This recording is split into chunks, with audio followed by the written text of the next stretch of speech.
வர மே 15 வெள்ளிக்கிழமை ரொம்ப ரொம்ப முக்கியமான நாள். நம்மளோட வேண்டுதல்கள் எல்லாத்தையும் நிறைவேற்றும் விஷ்ணுபதி புண்ணிய காலம் வர இருக்கு. வருஷத்துல 4 நாள் மட்டும்தான் விஷ்ணுபதி புண்ணிய காலம் வரும்.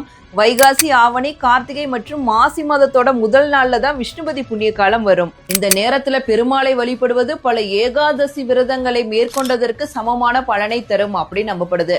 அதையும் குறிப்பிட்ட இந்த 4 மாதத்துல வர முதல் தேதியை சொல்றாங்கன்னா, சூரியன் ஒரு ராசியிலிருந்து இன்னொரு ராசிக்கு சஞ்சரிக்கிறதா தமிழ் மாத பிறப்பு அப்படின்னு சொல்றோம்.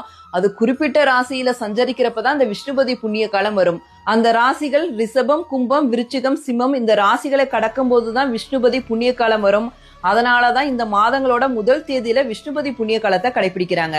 விஷ்ணுபதி புண்ணிய காலம் மே 15 அதிகாலை 1:30 மணியிலிருந்து தொடங்கி காலை 10:30 மணிக்கெல்லாம் முடிவடைந்துவிடும். இந்த நேரத்துல விஷ்ணுவை வழிபாடு செய்வது சகலவித நன்மைகளையும் நமக்கு தரும். விஷ்ணுபதி புண்ணிய காலம் அப்போ பக்கத்துல இருக்க பெருமாள் கோயிலுக்கு போங்க. கொடிமரத்துடன் கூடிய பிரகாரத்தை 27 முறை வலம் வர வேண்டும். அப்ப கையில 27 பூ வச்சுக்குங்க. ஒவ்வொரு தடவையும் வலம் வரும்போது ஒவ்வொரு பூவையை கொடிமரத்துக்கிட்ட வச்சுக்குங்க. இந்த பூ எதுக்காக வச்சிருக்கோம்னா 27 சுற்ற கணக்கு வச்சுக்கிறதுக்காக தான் வச்சிருக்கோம். 27 தடவை சுத்தி வந்ததுக்கு அப்புறம் பெருமாள் சன்னதி கிட்ட போயிட்டு பெருமாளை மனமாற வேண்டிக்கிங்க. உங்களோட வேண்டுதல்களையும் பெருமாள்கிட்ட சொல்லிட்டு நீங்க அதுக்கப்புறம் வீட்டுக்கு வந்துக்கலாம். நீங்க விஷ்ணுபதி புண்ணிய காலத்துல வழிபாடு செஞ்சிருக்கீங்கன்னா கமெண்ட் செக்ஷன்ல சொல்லுங்க. இந்த மாதிரி யூஸ்ஃபுல்லான டிவோஷனல் இன்ஃபர்மேஷனுக்கு நம்ம பேஜை மறக்காம ஃபாலோ பண்ணிக்கோங்க. ஓம் நமோ நாராயணா. அன்பே சிவம்.